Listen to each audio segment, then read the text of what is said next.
తెలంగాణలో మొట్టమొదటి factory outlet Mukunda jewellers మన కొత్తపేటలో ఫిబ్రవరి 14న గొప్ప శుభారంభం. అందమైన ఈ శుభారంభంలో ఎన్నో విశేషాలు. ముకుందా జ్యువెలర్స్ కొత్తపేట. చేసే పని సక్కగా చేస్తే ఎవరేమనరు, ఏలైతే చూపిస్తందుకు కూడా ఛాన్స్ ఉండదు. అంతేగా అగో ఇక్కడ చూడుండ్రి గీ అన్నేమో అంటుండు. ఏందన్నా ఏమైందో చెప్పు.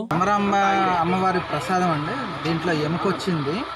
ఈయన పేరు వేణుగోపాల్, హైదరాబాద్ లో ఉంటాడంట. ఫ్యామిలీతో కలిసి శ్రీశైలం దేవస్థానానికి పోయిందంట. దర్శనమైనాక నిత్యాన్నదానం చేసే కాడ పులిహోర తీసుకున్నట్ట.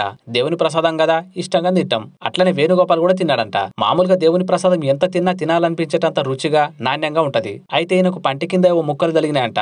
అగో ప్రసాదంలో ఏవే ముక్కలు అడ్డం వచ్చే, మామూలుగా పోసు మిరపకాయలు పప్పులే ఉంటాయి కదా అని వాటిని బయటికి తీసి చూసి ఒక్కసారి షాక్ అయినట. ఆయన కాదు, ఆ టైంలో మీరు కూడా షాక్ అవుతారని చెప్తుండు. ఆ ముక్కలు మాంసం ముక్కలని చెప్తుండు వేణుగోపాల్. అయ్య బాబోయ్, అది దేవుని ప్రసాదం, అసొంటివి ఉండవు. దేవస్థానానికి చెడ్డ పేరు తీసుకొస్తందుకు ఏమైనా ప్లాన్ చేసినావా అని వాళ్ళు వీళ్ళంటే ఇగో చూడుండ్రి అని ఆయన చేతిలో తీసి పెట్టుకున్న ముక్కలు చూపెట్టినట. ఆ వచ్చినోళ్ళు ఏమి మాట్లాడకుండా సైలెంట్ అయిపోయి షీ ఇదేం పని రా బాబు అని తిట్టుకుంటారంట.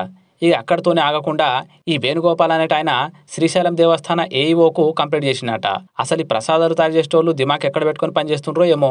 అరే దేవుని ప్రసాదం అంటే ఎంత శ్రద్ధ తీసుకోవాలి, ఎంత శుభ్రంగా చేయాలి. ఏదో మాత్రం పని చేసుకుని అవతల పడాలని చూస్తే ఇగో ఇప్పుడు మొత్తం గుడికే చెడ్డ పేరు రాబట్టే అని భక్తులు మస్తు ఫైర్ అవుతుండ్రు. జర పైలమయ్య సాములు, శ్రీశైలం అంటే భక్తులకు ఒక కొంగు బంగారం లెక్క ఒళ్ళు దగ్గర పెట్టుకుని పని చేయరు జరా.